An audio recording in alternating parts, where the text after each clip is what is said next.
Muy buenas, muchísimas gracias, Nelson. Muy buenas tardes, muy buenos días a todos y a todas. Y bienvenidos, pues bueno, a esta nueva jornada, a este nuevo webinar, en el que vamos a tratar el ISO 31000 como norma, como directrices de pensamiento basado en riesgo. Agradecería, pues, igual que ha hecho mi compañero, si me pudieran indicar muy brevemente un par o tres de personas, si se me escucha bien, si se ve bien la presentación, y con esto empezaría. Bienvenidos, bienvenidas también, especialmente a todos los alumnos del máster, tanto los que están empezando en esta nueva convocatoria como los que ya están finalizando y están con la redacción del trabajo fin de máster. Veo que sí, que se me oye, se me escucha bien, perfecto, el audio todo correcto. Pues vamos a empezar, nos quedan por delante 40 minutos, 45 minutos para intentar explicar qué es esto de ISO 31000, más allá que hacer una descripción literal de la norma, porque, bueno, al final cuando lees una norma no son más que una serie de sentencias en el que se orienta, se guía para, pues, poder realizar unas determinadas acciones de una forma ordenada y procedimentada. Más que leer, de forma literal la norma, lo que vamos a intentar es, bueno, pues, sacar un poco de jugo a la filosofía de dicha norma, y especialmente en cómo esta norma, pues, nos puede servir de paraguas, nos puede servir digamos, hasta de inspiración para lo que es la consideración del pensamiento basado en riesgo. Con esto empezamos, y vamos a empezar con que, bueno, con que la norma ISO 31000 pues tiene una serie de características que habitualmente, pues, se pregunta cuando empiezas a hablar de la norma, y que me gustaría dejar reflejadas en esta primera slide. Primero, que es una norma, la 31000-2018, que actualiza su primera versión de 2009. Llevamos, por lo tanto, ya 11-12 años de norma publicada. Son 12 años, y en estos 12 años realmente pues bueno, han pasado muchas cosas. Los cambios de 2009 a 2018 no han sido tampoco cambios muy exagerados, ni que hayan llevado, pues, a nada, un cambio de paradigma de la norma. Lo que sí que es verdad es que entre 2009 y 2018 hay una serie de normas de sistemas de gestión que están también publicadas por la organización ISO, como pueden ser ISO 9001 o ISO 14000, que en el año 2015 sí que sacan una versión y una actualización que, a mi entender, incorpora un cambio que sí que es un cambio muy relevante. Incorpora la figura del pensamiento basado en riesgo. Tanto lo que es la gestión de la calidad, como lo que es la gestión del medio ambiente, como otras normas de sistemas de gestión certificables. Y en relación a ese pensamiento basado en riesgo, que dice que se debe incorporar a los sistemas de gestión o a cualquier sistema de gestión empresarial, ya no solo certificable, pues bueno, de alguna manera referencia, y porque es del mismo comité ISO, referencia esta ISO 31000 como norma o como directrices paraguas, ¿no?, para considerar el pensamiento basado en riesgo en todas las demás. Ahí radica su importancia, más de que considerar las directrices porque digo, bueno, quiero de alguna manera diseñar un marco de gestión del riesgo en mi organización, o un programa de gestión de riesgo en mi organización, voy a mirar las directrices. También es importante que tengamos en cuenta que cuando se nos pide que incorporemos el pensamiento basado en riesgo en cualquier gestión de procesos, en cualquier sistema de gestión de calidad, de medio ambiente, de lo que sea, pues ISO 31000 es, a mi entender, y es recomendado para mi entender, es la mejor opción para poder considerar dicho pensamiento basado en riesgo. A partir de aquí también es importante destacar que es una norma de directrices y no es un sistema de gestión certificado. La gran diferencia es que cuando el comité ISO publica una norma que es considerada como de gestión certificable, básicamente es una norma que está pensada para ser auditada y para poder dar conformidad respecto a sus criterios, respecto a su redactado. En este sentido, la redacción de ISO 31000, si bien muchas de sus partes podrían considerarse como apropiadas para poder ser auditadas en el marco de dar conformidad, hay muchas otras que no están pensadas en este sentido. La idea, veremos si en un futuro, porque hay diferentes corrientes, hay quien dice que 31000 debería ser una norma, un sistema de gestión certificable, hay quien piensa que no. Yo personalmente, pues bueno, no me inclino mucho porque sea certificable desde el punto de vista técnico, porque al final ISO 31000 lo que me da es unas pautas para incorporar un concepto dentro de cualquier gestión empresarial. Es decir, ISO 31000 me da las pautas para incorporar el pensamiento basado en riesgo de la gestión de la calidad. Entonces, yo entiendo que se me certifique un sistema de gestión de la calidad con 9001 y que además ahora, desde el 2015, cuando se me certifique, se me esté reconociendo, porque así lo deberán hacer los auditores de certificación, que estoy incorporando el pensamiento basado en riesgo y que estoy incorporando de una forma apropiada, especialmente si yo en mi sistema de gestión de calidad, de medio ambiente, de prevención de riesgos laborales, incorporo que ese pensamiento ha sido de alguna manera integrado en el sistema de gestión, pues mediante las directrices de ISO 31000. Muy bien. Bueno, y también muy importante, el que no sea certificable realmente no le resta importancia desde un punto de vista técnico, puramente técnico, a lo que es la gestión del riesgo, pero sí que tiene un contra que en ocasiones pues se puede tener la percepción y yo diría que en ocasiones también se ajusta a la realidad de que bueno, todo aquello que es certificable de alguna manera ayuda más a que haya un mayor compromiso de la dirección, como mínimo para dotar de recursos a aquellos departamentos que deberán gestionar el cumplimiento de dichas directrices. Por lo tanto, desde un punto de vista técnico, puramente técnico, no considero para nada que sea necesario certificar o que sea certificable, mejor dicho, pero desde un punto de vista más de cultura, más de, bueno, siempre ayudan los sellos y los diplomas, como digo yo, pues quizás el hecho de que la norma en sí que tenga un reconocimiento, ya no sé si como sistema de gestión, no sé si de otra manera, pues bueno, puede ayudar. Otra cosa importantísima de esta norma, y que ya sabrán, y bueno, los que hayan empezado la convocatoria del máster de gestión de riesgos de esta última convocatoria, lo verán en la clase siguiente. Lo más importante, a mi entender, de la norma es cómo llega a definir el riesgo. Y lo llega a definir como el efecto de la incertidumbre sobre los objetivos.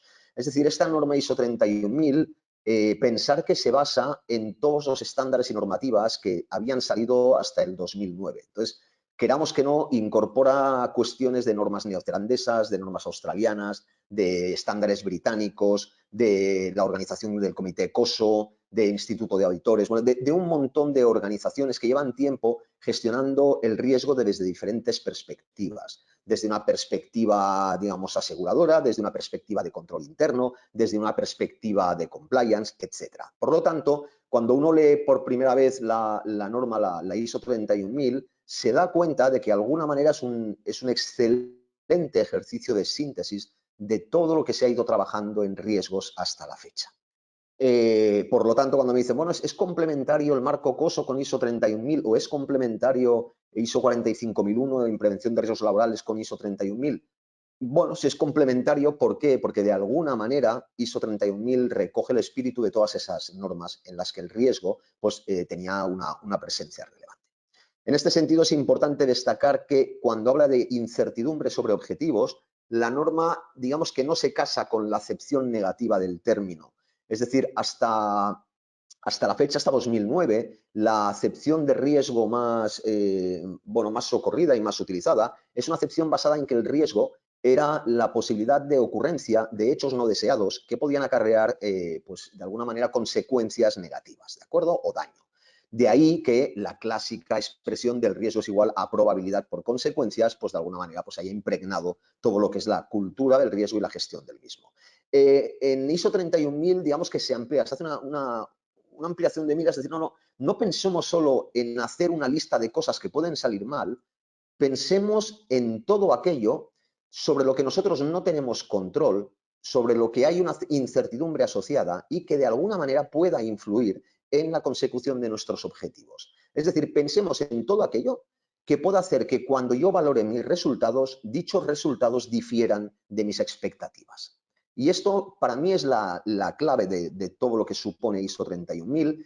Y es verdad que cuesta mucho desprendernos, lo digo por experiencia personal y por lo que veo en las diferentes clases y foros de debate y en los diferentes cursos que llevo dando sobre la norma, es muy difícil desprenderse de la acepción estrictamente negativa en el sentido de consecuencia negativa de riesgo. Y bueno, ahí sí que hace falta hacer un pequeño ejercicio como recomendación de desaprender ciertos clichés que ya tenemos de alguna manera muy bien establecidos y intentar hacer esta apertura de miras. Y un poco es lo que me gustaría llegar a transmitir con esta jornada, con esta ponencia, a la que nos queda una media hora, en la que sí que hablaré de la estructura y del contenido de la norma, pero sobre todo me gustaría trasladar esto, o sea, que es una norma para incorporar el pensamiento basado en riesgo, es una norma para gestionar incertidumbre.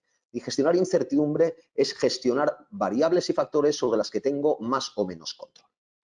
Dicho esto, que es lo que acabo de comentar, el hecho de que el riesgo sea la incertidumbre sobre los objetivos y no se limite a las consecuencias negativas, contempla evidentemente efectos positivos y negativos.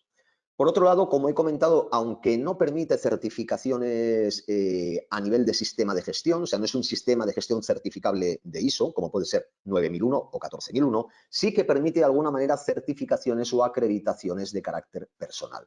Pero aquí hay mucha confusión porque realmente las certificaciones y acreditaciones que hay asociadas a esta ISO 31000 son acreditaciones y certificaciones de organismos privados, es decir, organismos que tienen más o menos relación con el comité ISO, pero no es el comité ISO quien certifica o acredita personas. Entonces, es importante que cuando alguien dice, bueno, yo estoy certificado con la norma ISO 31000, pues en mi caso, por ejemplo, yo como Sergio Simón, pues tengo el certificado de Approved Trainer 31000 por la organización G31000. Bueno, pues lo que es importante es saber quién hay detrás de esa organización, qué tipo de programas de formación y de training tienen y si realmente es algo más que un curso de 2 días, ¿de acuerdo?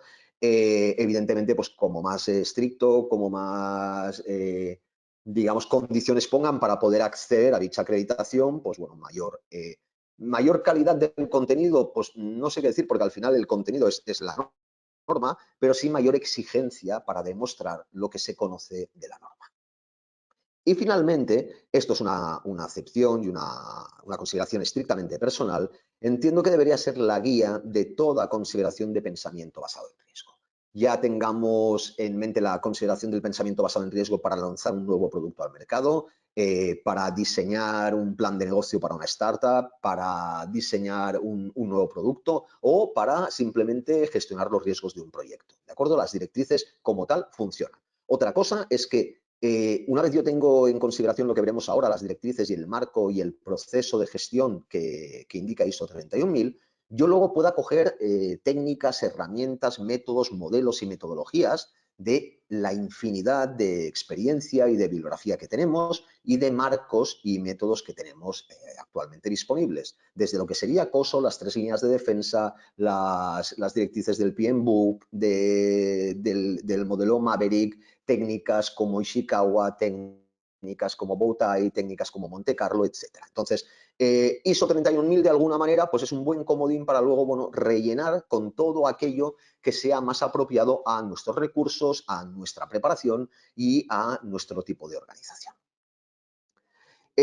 Antes de pasar ahora a lo que es ya la descripción un poco de lo que es la norma, destacar esto, que cuando finalice mi exposición, pues daré un espacio de turno de preguntas. Pueden dejarlo reflejado en el chat que tienen para realizar preguntas. Si son alumnos de alguno de los programas de maestría, pues me lo hacen saber y lo comentaremos. Que sepan también todos los que son alumnos que luego durante las clases, durante los cursos, pues bueno, esté yo como profesor titular de esa asignatura o de esa clase o no, pueden realizar en el foro de dudas todas las consultas referentes al curso, a la clase o a las webinars que estamos impartiendo. Luego entre profesores tenemos comunicación y si el profesor titular de la clase no pudiera dar una respuesta exacta porque no todos sabemos de todo, tranquilos porque nos la pasamos entre nosotros y siempre intentamos que conteste el que tenga un mayor dominio de la materia.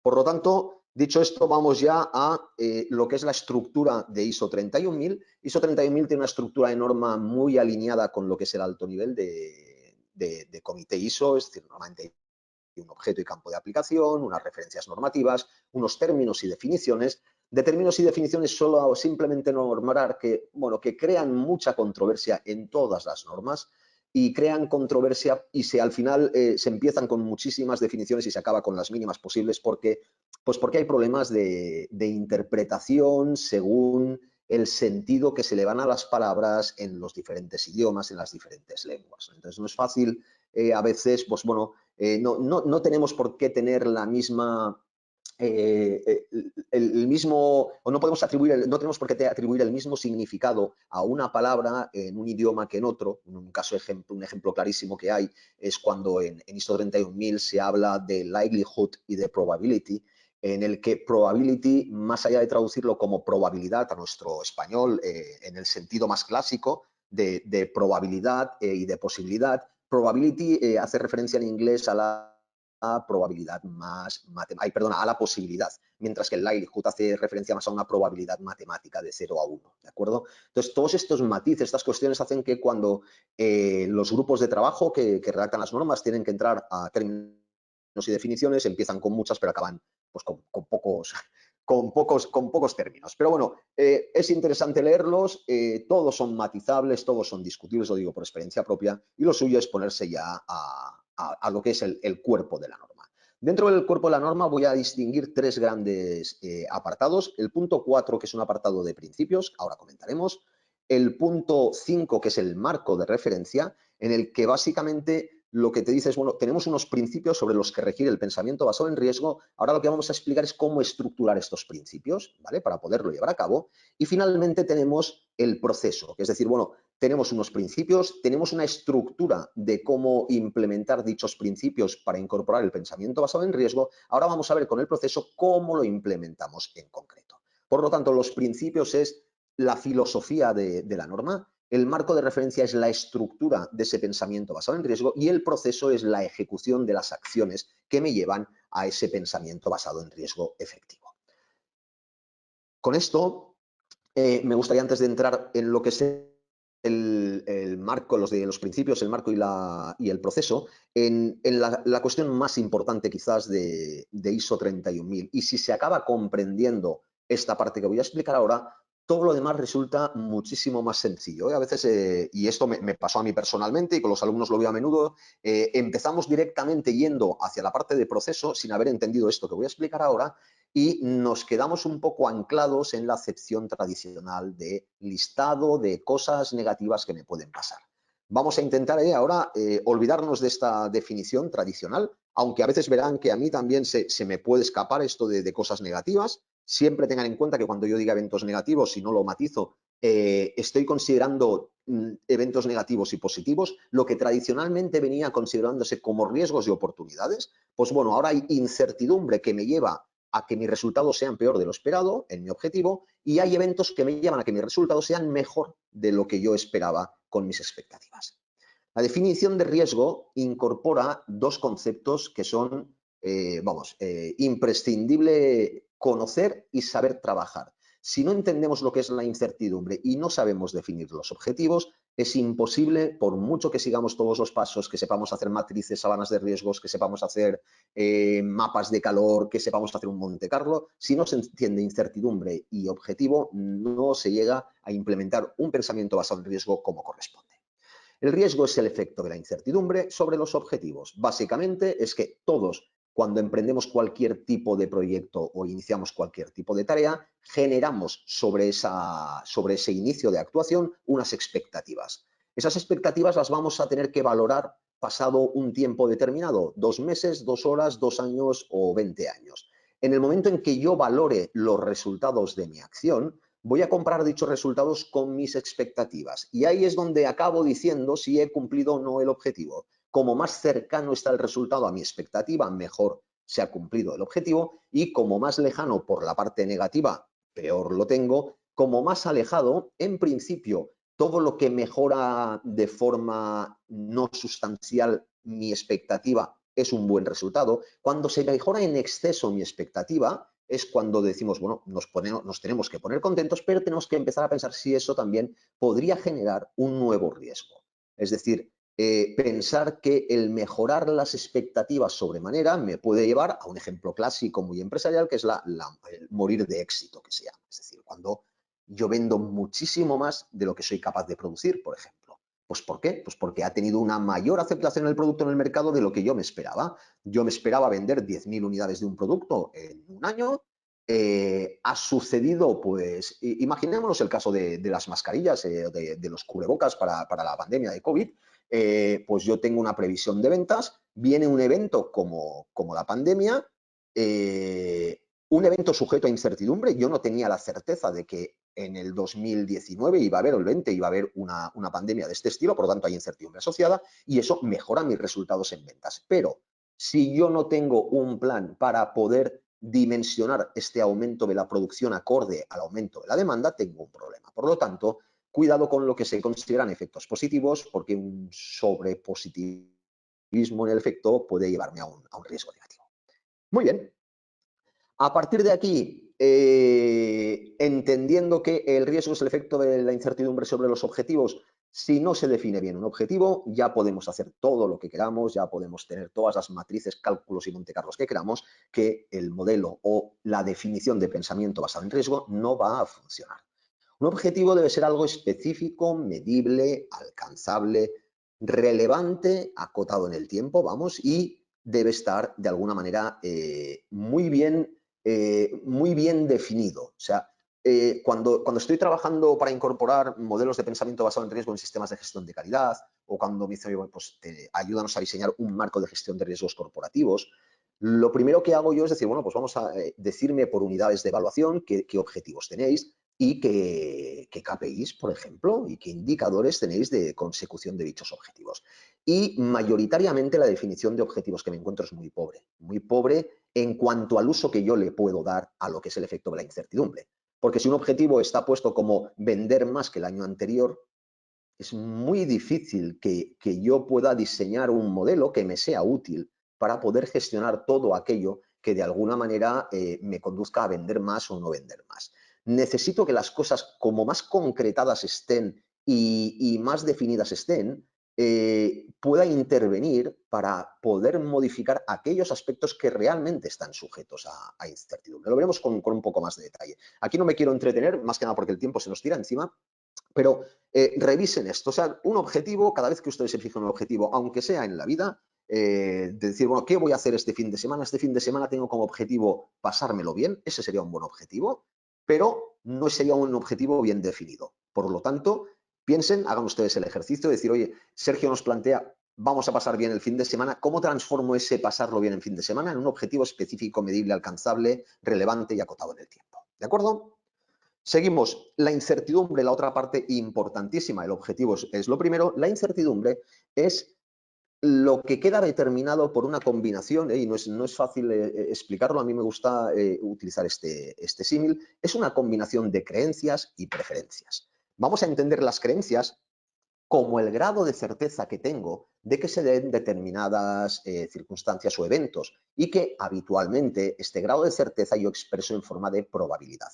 Muy importante cuando hablo de probabilidad. Yo puedo hablar de probabilidad en un sentido objetivo frecuentista, que quiere decir que cuando yo tengo una serie de datos históricos realizados bajo las mismas condiciones, imaginemos que yo lanzo una moneda 1000 veces y voy apuntando sus resultados, yo genero un histórico que me permite determinar cuál es la probabilidad de sacar cara o cruz, escudo, dependiendo de los datos que yo he ido obteniendo. Es decir, como el experimento lo he realizado bajo las mismas condiciones y con la misma moneda, yo puedo utilizar lo que es conocida como probabilidad frecuentista, objetiva, para poder determinar una expectativa de resultado en lanzamientos sucesivos. Pero hay muchos otros eventos en la naturaleza y sobre todo en la actividad humana que no pueden ser modelados con este tipo de probabilidades. Uno, porque no tenemos históricos, ¿vale? Porque puede ser que yo me esté enfrentando a situaciones que nunca antes han tenido ocurrencias, o sea, que nunca antes ha pasado cuando yo voy a lanzar un nuevo producto, o porque tengo datos históricos, pero, y aquí es donde se cometen más errores, tengo datos históricos de eventos, pero que no se han repetido en las mismas circunstancias. Es decir, imaginemos que yo estoy evaluando, y esto es un proyecto real, pues la probabilidad de tener una fuga de combustible en tanques enterrados de gasolina, por ejemplo. Muy bien, y yo me cojo el histórico de todas las fugas de combustible que han habido en los últimos 20 años. Digo, pues mira, de 1000 tanques hubo fuga en 200. Pues bien, esto me lleva a que la probabilidad de que un tanque tenga fugas es de 100 tanques entre 200 tanques totales, 100 que han fugado entre 200, pues sería un medio, sería el 50%. Entonces yo diría, bueno, pues si yo voy a instalar un almacenamiento integrado de combustible, la probabilidad de que tenga fugas es del 50%. Me encuentro muchísimo. Pues esto no es así. ¿Por qué? Porque no todos los tanques enterrados en superficie tenían las mismas condiciones a lo largo del tiempo. En superficie, perdona. Enterrados en el subsuelo tenían todas las mismas condiciones. Es decir, hace 50 años o 20 años, mejor dicho, los tanques pues, tenían unos sistemas de seguridad y unos sistemas constructivos que no son los de ahora. Entonces, haciendo este tipo de medias con datos históricos, puedo estar incorporando desviaciones muy, muy importantes. Sí, entonces, es básico entender que las creencias es lo que me aporta el grado de certeza sobre un evento futuro. Y que ese grado de certeza yo lo puedo abordar desde una perspectiva objetiva, con frecuencia siempre y cuando esté en el ámbito de lo que técnicamente se denomina experimento aleatorio, es decir, aquello que puedo repetir n veces en las mismas condiciones, y si no lo puedo hacer de esta manera, trabajar lo que se denomina probabilidad subjetiva. Y la probabilidad subjetiva no es tan fácil como, pues lamentablemente se hace muy habitualmente pues, por falta de conocimientos o de recursos, como poner, digo, muy alto, alto, medio, bajo, según me parezca. Hay infinidad de técnicas para poder considerar la probabilidad subjetiva de forma rigurosa y de forma, sobre todo, que nos proporcione utilidad. Aquí no se trata, y siempre lo digo en los cursos también, el gestor de riesgos no es un científico que deba encontrar un valor de verdad absoluta ceñido al décimo decimal. El gestor de riesgos es alguien que está limitado su trabajo por un recurso preciosísimo, que es el tiempo. Por lo tanto, el gestor de riesgos necesita obtener la mejor información disponible en el tiempo suficiente como para que todo esté bien armado cuando tiene que tomarse la decisión. Seguimos con esto. Dicho que la incertidumbre es una combinación de creencias y preferencias, la creencia es el grado de certeza que tenemos, las preferencias del decisor es el grado de daño o satisfacción que aportan las consecuencias de ese evento que yo estoy evaluando o al que yo le asigno una incertidumbre.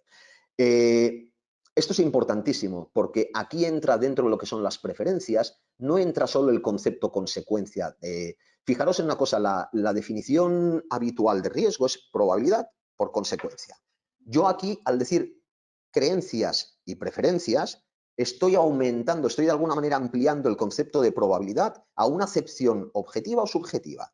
Y al hablar de preferencias, estoy ampliando el término consecuencias a un grado de satisfacción que aportan dichas consecuencias. No es lo mismo perder 10 dólares para mí que para una persona que tiene 1.000 millones de dólares.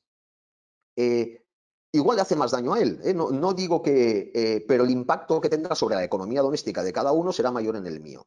Entonces, hay que tener muy en cuenta que a veces la incertidumbre y la importancia que le damos a los eventos no viene determinada solo por la magnitud matemática del impacto. Es decir, a veces el perder 20 euros, como estoy diciendo, o 20 dólares, tiene la misma magnitud para cualquiera de nosotros en términos de impacto, pero para nada tiene la misma magnitud en términos de consecuencias. Un impacto de 1.000.000 de dólares en mi economía no tiene nada que ver con un impacto de 1.000 millones en la economía de Bill Gates. Las consecuencias de esos 1.000 millones en su economía y en la mía son totalmente diferentes. Por lo tanto, tengamos muy en cuenta que la incertidumbre, vamos de alguna manera, y esto yo entiendo que hizo 31.000, hablar del efecto de la incertidumbre sobre los objetivos, buscaba un poco esta ampliación de miras, es decir, no, pues vamos más allá. Es verdad que habitualmente se determina y se define riesgo como esa combinación de probabilidad por consecuencias, pensemos en probabilidad como creencias y en consecuencias como preferencias, ¿de acuerdo? Y esto ayuda muchísimo. Cualquier mapa de riesgos que vean, cualquier documento que tengan de riesgo en el que hablen de probabilidad y consecuencia, hagan ustedes ese ejercicio, ¿no? Esa probabilidad es una probabilidad objetiva o subjetiva. Y segundo, estas consecuencias están incorporando la preferencia del decisor. ¿Vale? Nos queda poquito, pero bueno, prefiero pasar todo lo que está en 50.000 documentos en la red y en slides y que ustedes mismos cuando puedan revisar el vídeo puedan leer con calma y centrarme más en lo que es esta explicación para intentar pues, impregnar, ¿no?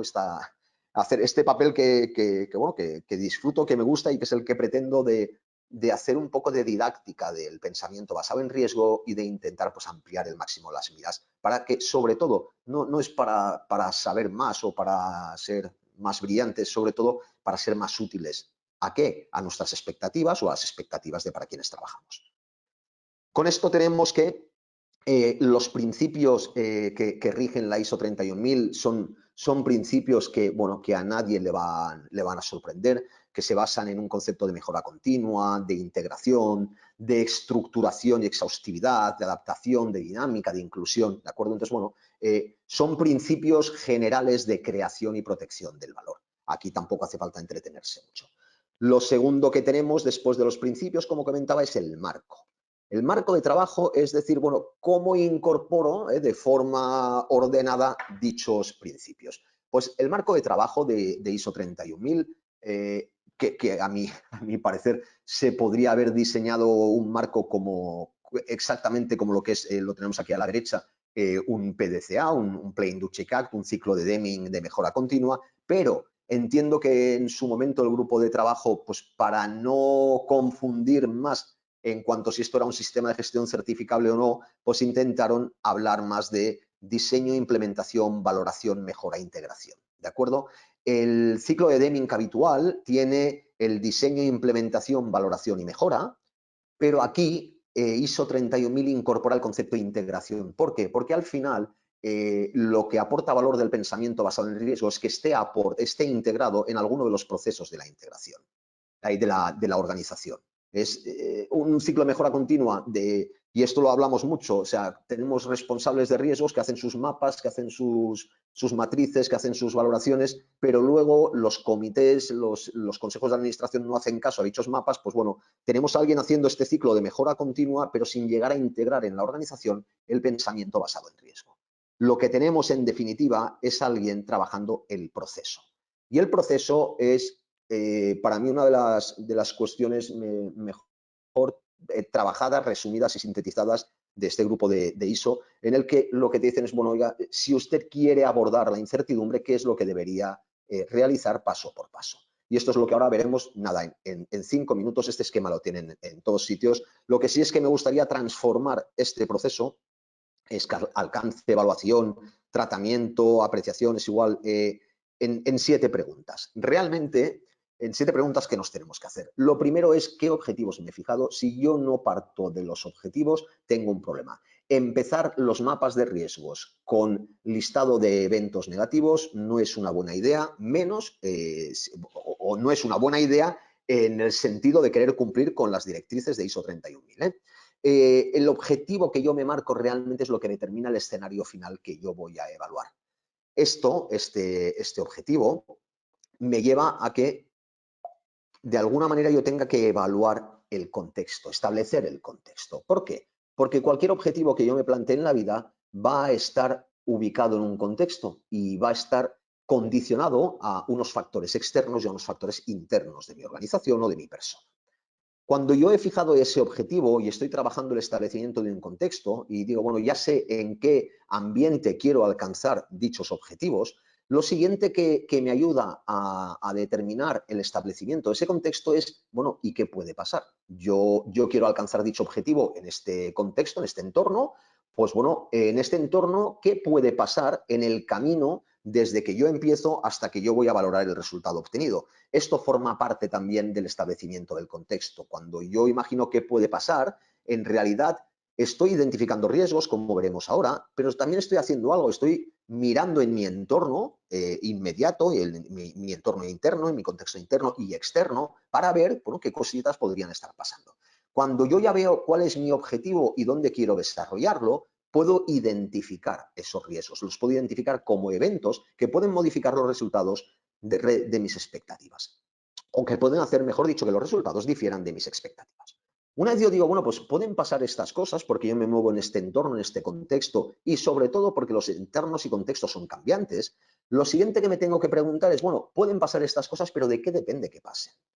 Puede ser que pase pues por una cuestión totalmente ajena a mi control, o puede ser que pase por cuestiones que yo hasta cierto punto sobre las que a cierto punto puedo tener una influencia. Esta parte de qué depende que pasen, en la que yo identifico las variables y los factores de los diferentes eventos, forma parte también de la identificación de riesgo. Pero bueno, una vez yo digo, pueden pasar estas cosas y dependen de estos factores internos, de estos factores externos, lo siguiente que debo preguntarme es qué control tengo yo sobre esas variables y factores. Y ese control que tenemos sobre las variables y los factores realmente es lo que va a determinar cuál es el grado de azar y qué tipo de probabilidad va a influir en esa consecución o en esa materialización del evento. Si yo no tengo ningún control sobre el evento y ese evento es un evento del que yo puedo obtener información basada en experimentos aleatorios, yo automáticamente, mediante probabilidades frecuentistas de toda la vida, puedo determinar cuál es la probabilidad de ocurrencia, porque el azar está modulado mediante probabilidades objetivas. Cuando esas variables sobre las que yo no tengo control dependen de factores que no han sido modelizados mediante experimentos aleatorios, yo tengo que encontrar una forma de cuantificar este grado de certeza que tengo sobre su ocurrencia mediante otros métodos. A esto es a lo que se le denomina el análisis de riesgo en su primera etapa, es decir, el grado de certeza que yo tengo sobre su materialización debe ser cuantificado. Pero aparte de cuantificar el grado de certeza, que son lo que hablábamos, las creencias, tengo que cuantificar mis preferencias. Es decir, bueno, qué efecto va a tener esto sobre mis objetivos, qué consecuencias va a tener en sentido positivo y negativo y qué daño pueden hacer estas consecuencias a mi persona o a las expectativas de mi organización. Y a esto es a lo que se le denomina evaluación del riesgo. Esta parte, en general, que aquí he puesto apreciación del riesgo porque es la acepción que tenía en el año 2009 la ISO 31000, a estas tres fases de trabajo se las denominaba apreciación, ahora se les denomina evaluación del riesgo. La evaluación del riesgo es el conjunto de actuaciones que me llevan a identificar, analizar y evaluar esos riesgos. Finalmente tengo que pensar, bueno, yo ya sé cuáles son mis objetivos, qué puede hacer que se desvíen, ya tengo más o menos claro de qué depende que esas cosas pasen, tengo cuantificado a la certeza de que pase o no pase y tengo cuantificado el daño que me haría y lo que supone dicho daño a mis expectativas. Pues bueno, ahora lo siguiente que tendría que hacer es, bueno, ¿puedo hacer algo para potenciar todo aquello que de alguna manera afecte de forma positiva a mis resultados y para disminuir todo aquello que afecte de forma negativa? Pues aquí está la famosa fase de tratamiento del riesgo, que al final yo puedo hacerlo de dos maneras. Uno, intentar disminuir la probabilidad de ocurrencia. ¿Y dónde podré actuar? Pues sobre todo podré disminuir la probabilidad en aquello en lo que no interviene tanto el azar puro. Entonces, por eso, si nosotros hemos hecho muy bien esta fase, cuando yo hablo del tratamiento, sabré si puedo trabajar más medidas de mitigación de la ocurrencia o medidas de mitigación de la severidad o de la consecuencia. Y finalmente, cuando yo ya tengo este esquema, digo, bueno, he establecido un contexto, he hecho una apreciación, una evaluación del riesgo con la nueva terminología de 2019 y me he definido unas acciones de tratamiento de dicho riesgo para minimizar o potenciar las consecuencias, lo siguiente que tengo que decir es, bueno, el marco me habla de integración y de mejora continua. Si fuera un proyecto, una gestión de riesgos en proyecto que tiene un principio y un fin, pues bueno, acabaríamos aquí, haríamos un informe final y listo, pero en organizaciones en las que debemos incorporar el pensamiento basado en riesgo, lo suyo es introducir un ciclo de mejora continua que en caso de ISO 31000 se recomienda o se cita que se gestione mediante el seguimiento, la revisión y la comunicación y consulta. Y aquí faltará algo que me dirán ustedes y que últimamente me están preguntando mucho. ISO 31000 no incorpora el control. Fijaros que aquí estamos hablando de todo, seguimiento y revisión, pero no habla de control. El control, al final, las actuaciones de control no son más que acciones de tratamiento. Y lo hemos estado valorando con compañeros, con Sergio Urbano, con el que conversamos mucho al respecto, y hablábamos de por qué en sistemas como en modelos, en marcos como COSO o como 3 líneas de defensa, el control es el eje de toda la gestión del riesgo, y ISO 31000 parece que omita este concepto. Pues no es que lo omita, es que realmente cualquier acción de control es una acción de mitigación. ¿Por qué? Porque si yo pongo controles detectivos, es decir, algo que me avise antes de que ocurra un evento, yo lo que estoy haciendo es disminuir la probabilidad de ocurrencia. Estoy evitando o estoy disminuyendo la probabilidad de que, bueno, pues si yo tengo una alarma de incendios en el que me detecta humo, eso es un sistema de control, en este caso, pues activo-pasivo, pero que a la que detecte humo me llevará a que yo pueda rápidamente ir a sofocar este fuego y el fuego inicialmente no lo habré evitado, aquí no habré reducido la probabilidad de ocurrencia, pero las consecuencias sí. Habré mitigado las consecuencias porque de quemarse toda la nave con todo su contenido, habrá quemado solo aquello donde se iniciaba el fuego. Lo mismo para controles ya no detectivos, sino preventivos. Si yo hago una revisión de la maquinaria cada 6 meses, de alguna manera estoy actuando sobre la probabilidad de ocurrencia de fallos en dicha maquinaria. Y si yo hago ya lo que es el top del control, que no es ni preventivo ni correctivo de mantenimiento, sino que es predictivo, es decir, en el que yo, según los datos que voy obteniendo de mi entorno, soy capaz de modelar o de tomar decisiones que me permitan mitigar el riesgo, pues ya estoy haciendo un tratamiento pues, más sofisticado, que es en lo que se basa todo lo que es hoy en día la inteligencia artificial y demás, es bueno, trabajar medidas de control detectivos, no predictivos, es decir, intentar predecir lo que puede llegar a pasar. Por lo tanto, el control, que es el eje principal de la mayoría de marcos de gestión de riesgo y de auditoría interna, ISO 31000 lo omite, pero lo omite yo creo que de una forma muy inteligente y consciente, porque al final el control no es una acción de gestión del riesgo como tal, es un tratamiento de dicho riesgo que puede tomar diferentes formas. Evidentemente, si yo quiero hacer un tratamiento del riesgo basado en mitigación, pues voy a intentar establecer todas las medidas de control posible, desde alarmas antirrobo, alarmas antiincendio, a lo que sea. Cuando yo he reducido ya todos, o ya he implementado todo sistema de control posible según mis posibilidades técnicas y económicas, entonces ya no tengo más posibilidad de mitigar mediante acciones físicas, lo que hago es transferir el riesgo. Es decir, bueno, yo ya más no puedo evitar en caso de que pase y de que se queme una maquinaria. Yo he detectado ese incendio para que no se queme nada más, pero esa máquina se me ha estropeado. Bueno, yo lo que tengo es una transferencia de esas consecuencias, por lo tanto, contrato un seguro. A cambio de una pérdida segura hoy, que es la prima que voy pagando cada año, si algún día se me quema la máquina, las consecuencias de ese evento no serán tan grandes como si no tuviera el seguro. Ese es el otro tipo de tratamiento mediante transferencia. Muy bien. Y con esto acabo lo que es la presentación de ISO 31000. Se me ha tirado el tiempo encima. Espero que haya sido de su interés. Insisto en que he intentado que más que una lectura de la norma fuera una clase más de didáctica del riesgo, de entender lo que es el pensamiento basado en riesgo. Deseo haberlo conseguido. A partir de ahora, pues bueno, estoy a su disposición para intentar responder las preguntas que me realizan. Vamos a ver. Primero de todo, ¿se me escucha bien? Porque tengo algunos mensajes que me indican que no se me oía correctamente y bueno, supongo que me hubieran avisado. Vamos allá pues a las preguntas. Saludos desde excelente, vale. Vale. Entonces, me pregunta Claudia Ximena, del máster de gestión de riesgos. Hola, Claudia. Si se integraría una ISO 31000 para países emergentes y con una complementaria para países desarrollados. Realmente no. ISO 31000, como acabo de comentar, es una forma de pensar. Otra cosa es que cuando yo tenga que hacer el análisis del contexto, los recursos y las herramientas de las que disponga para analizar dicho contexto, pues no sea lo mismo en países, o ya no en países, en organizaciones que tengan grandes sistemas de información o que tengan equipos y paneles de expertos para suministrarles información, que en sitios donde no lo haya. En este caso, los principios o el marco, los principios de ISO 30000 son los mismos para cualquier tipo de país. Lo que pasa es que la ejecución, el proceso, estará más limitado en un país emergente o en organizaciones con menos recursos que en otros. Entonces, una norma ISO 31000 es una norma perfectamente aplicable y ya no para organizaciones. Es decir, yo puedo aplicar estos principios de ISO 31000 y puedo hacer el proceso de gestión de riesgo de 31000 para planificar unas vacaciones en Tanzania.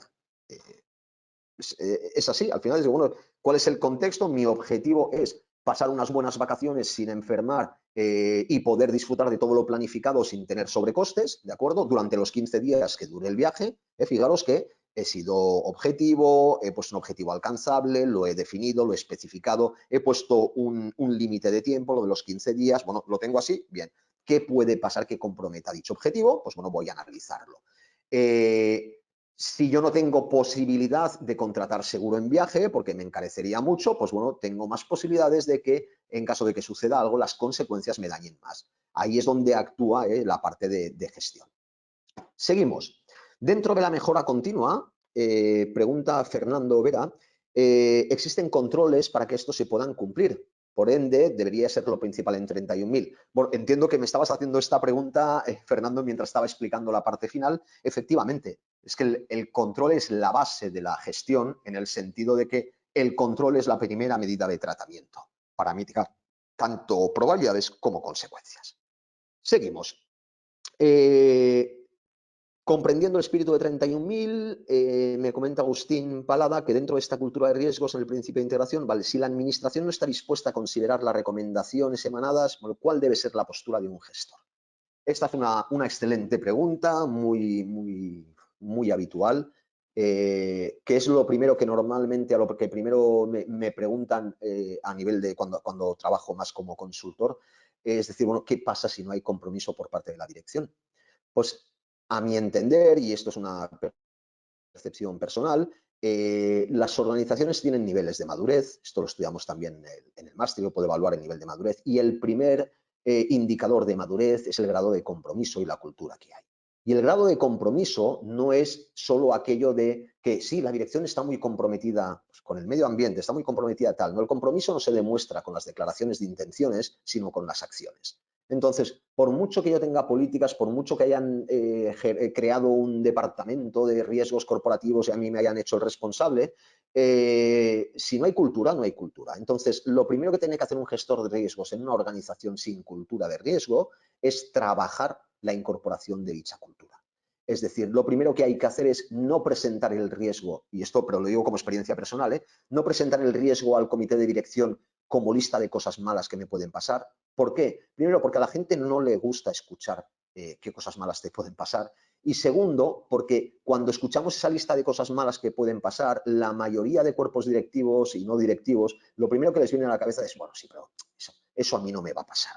Ostras, sería tan raro que ya sería mala suerte. Estas expresiones son muy comunes. Por lo tanto, lo primero que hay es que incorporar esa cultura del riesgo, y por eso digo que 31.000 a mí me abrió los ojos en este sentido, porque cuando yo presento a las organizaciones, a los comités de dirección el riesgo, no como lista de cosas malas, sino como gestión de la incertidumbre, de que no tenemos certeza absoluta de lo que puede pasar, y lo que voy a intentar es que cuando tú tomes una decisión estés lo más seguro posible de cuáles pueden ser sus consecuencias, eso ya gusta un poco más. Es decir, cuando tú le dices, mire, cuando su director de comercial le diga que el año que viene va a aumentar sus ventas un 10%, lo siguiente que le tendría que preguntar es qué grado de confianza tiene en esa predicción. ¿Me entienden? Porque no es lo mismo decir el año que viene voy a vender un 10% más con un grado de confianza del 50%, es decir, que puede ser que lo venda o que no, o que voy a vender un 10% más con un 90% de confianza. Pues bien, la forma de pasar de ese 50% de confianza, que es lo mismo te digo 10 que te digo 20, a pasar ahora tengo el 90% de confianza de que va a ser así, es mediante una correcta y una oportuna gestión de la incertidumbre. Y esto por experiencia a la dirección le gusta más. Y más cuando sí le tocas la incertidumbre asociada a aquellos objetivos que van más vinculados, que no me escuche ningún directivo, a su puesto de trabajo o a su reconocimiento personal. Es decir, bueno, pues mi función como gestor de riesgos es ayudarte a que cuando tú haces una predicción o una previsión, tengas el mayor grado de certeza posible. Y el mayor grado de certeza posible, sea bueno o malo. Porque si tú tienes la certeza de que el año que viene vas a vender un 10% menos, ¿por qué? Porque has hecho un buen análisis de contexto, has hecho una buena identificación y análisis de riesgos, es mejor tomar medidas para lo que puede pasar si vendo un 10% menos que creerme ese 10% más que tiene una confianza del 50%. Espero haberme explicado. Esto, insisto, con la gente bueno, en el máster lo trabajamos muy a fondo. Me pregunta Andrés Alvarado, y por eso lo comentaba ahora lo del máster, que es estudiante, tengo 2 consultas. Bueno, como parte del marco de mejora continua, al analizar el riesgo se determina uno inherente y luego los controles, uno residual. Bien, esto forma parte de la acepción tradicional de riesgo, es decir, yo tengo una probabilidad de ocurrencia y unas consecuencias esperadas, pero cuando aplico un control, esa probabilidad de ocurrencia ha disminuido y las consecuencias también, según el control que he aplicado. ¿Eso que queda al final es un riesgo residual? Sí, pero realmente el marco de mejora continua de ISO 31000 no lo considera tanto como riesgo residual y lo considera más como el siguiente input que tendré cuando hago el siguiente ciclo de identificación de riesgos. Imaginemos que yo hago una identificación de riesgo de incendio, que es el más clásico, calculo que la probabilidad de ocurrencia de dicho incendio, de que se queme toda la nave, es de un X%, y digo, bueno, esto lo voy a mitigar, voy a poner pues, medidas de control, en este caso detectivo, voy a poner detectivo y además también correctivo. Voy a poner detectores de humo y voy a poner sprinklers de extinción automática. Muy bien. ¿Esto qué hace? Pues que la probabilidad de ocurrencia o de consecuencias negativas que yo había estimado inicialmente y el daño que había estimado, ahora no sea este, porque con las medidas de control es diferente. ¿Qué es lo que pasa? Que en el mapa de riesgos que yo presente a la dirección antes de las medidas tendrá una probabilidad y unas consecuencias, pero en el siguiente mapa que presente, una vez he aplicado las medidas, tendrá otras consecuencias. Trabajar el riesgo residual es interesante para, de alguna manera, valorar la efectividad de los controles, pero no es algo, digamos, para mí que tenga mucha significación. Es una técnica, pero no forma parte de los principios digamos, del core de la norma. Y la otra pregunta es si, en base a mi experiencia, cuál sería la periodicidad recomendada o típica para actualizar el mapa. Otra excelente pregunta y muy socorrida. Mirad, voy a poner un símil. Es como si me dijeran, Sergio, ¿cuál es la periodicidad recomendada para hacerle la revisión, una revisión general a mi vehículo? Pues bueno, si yo me voy al manual de instrucciones del fabricante, pone, pues pase usted una revisión general cada 10.000 kilómetros. Y además te dice, cada 10.000 kilómetros, mire, los frenos, la amortiguación, las correas, los neumáticos. Muy bien. Esa es la periodicidad recomendada. Esa periodicidad es una periodicidad que ha establecido el fabricante, que es el que conoce cada cuánto podrían haber cambios significativos que de alguna manera modificarán las condiciones de funcionamiento de mi vehículo.